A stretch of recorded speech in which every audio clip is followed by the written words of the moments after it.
पाटील जे ते आज पुन्हा एकदा आपली भूमिका मांडणार आहेत, आंदोलनाची पुढची दिशा देखील ते ठरवणार आहेत. खरं तर जे आम्हाला आरक्षण दिले ते मान्य नाही आणि ते टिकणार देखील नाही अशी देखील त्यांची एक भूमिका आहे. काय असं माहिती नाही, पण साधारणतः कायदेशीर सल्ला यावरती जे देतात त्यांच्या मनात शंका आहे, माझ्या मनात शंका आहे. ते हा प्रश्न सुचला तर मला आनंद आहे. पण जे काल विधेयक पास केलं एक्झॅक्टली असंच विधेयक 2018 असं हे 14 आणि 18 नाही सुचलेलं असताना 14ला 2014ला एक केलेलं होतं ते हायकोर्टातच विजय झालं. त्यानंतर देवेंद्र फडणवीस आल्यामुळे त्यांनी हाच वेळ धरून सुनील मांडले. ते हायकोर्टात मंजूर झालं, सुप्रीम कोर्टात नामंजूर झालं आणि आज एक्झॅक्टली तेच बिल या ठिकाणी मांडून काल पास केलेले. आता या सगळ्या मंडळींनी विरोध केला नाही. त्याचं कारण आहे की जरी काही प्रश्न असले तर या निमित्तानं हा प्रश्न सुटत असेल तर विरोधासाठी विरोध नको ही भूमिका आमच्या सगळ्या विरोधी नेत्यांनी घेतली आणि एक वर्षाने हा निर्णय घेतला. पण कदाचित तुम्ही बघत असाल की वाफट नावाचे घटनेचे जाणकार आहे, त्यांचंही स्टेटमेंट काल होतं की हे तिकडं शक्य दिसत नाही. बघूया आता काय होतं.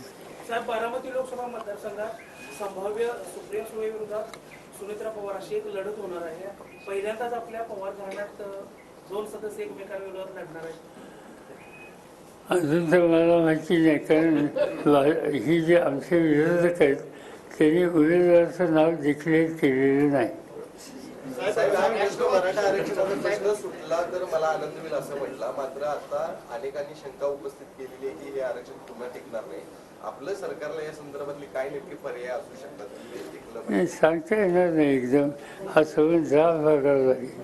हा जो मागासवर्गीय आयोग होता त्याचा जो अहवाल आहे तोही मला माहिती नाही, तोही बघावा लागेल. तो अत्यंत महत्त्वाचा आहे. या सगळ्या गोष्टीचा स्टडी करूनच सांगते.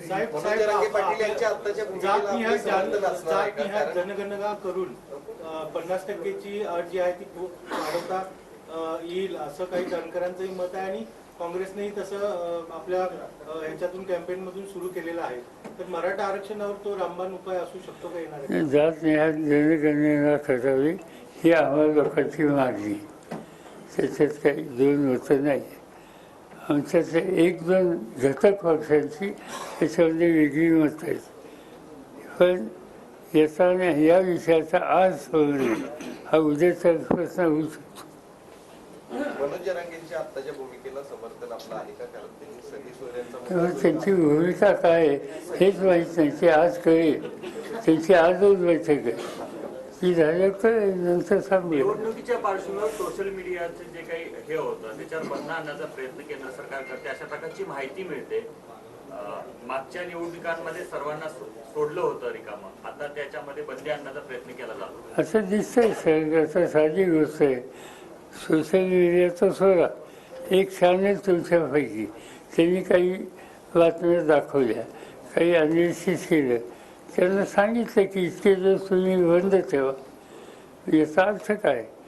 याचा अर्थ सरळ सरळ व्यक्ती स्वातंत्र्य या स्वातंत्र्यावर गदा आणण्याचं काम सुद्धा करतात.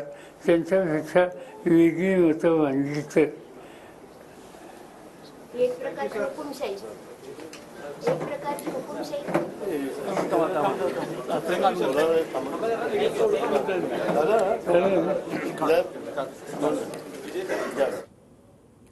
तर शरद पवार यांनी पुन्हा एकदा राज्य सरकार त्याचबरोबर केंद्र सरकारवर जोरदार हल्लाबोल केला. काही लोक सोडून गेले, या गोष्टी माझ्यासाठी चिंतेच्या नाहीत. यापूर्वी देखील मला काही आमदार सोडून गेलेले होते, त्यातील 95% आमदार पराभूत झाले आणि इतिहासाची पुनरावृत्ती होणार असा दावा शरद पवार यांनी केला. त्याचबरोबर कांदा निर्यात बंदीवरून देखील शरद पवार यांनी केंद्र सरकारवर जोरदार हल्लाबोल केला. इतकंच नाही तर भाजपच्या आदर्श प्रकरणातील श्वेतपत्रिकेमध्ये अशोक चव्हाण यांचं नाव होतं अशा शब्दांमध्ये भाजपवर देखील पवारांनी निशाणा साधला.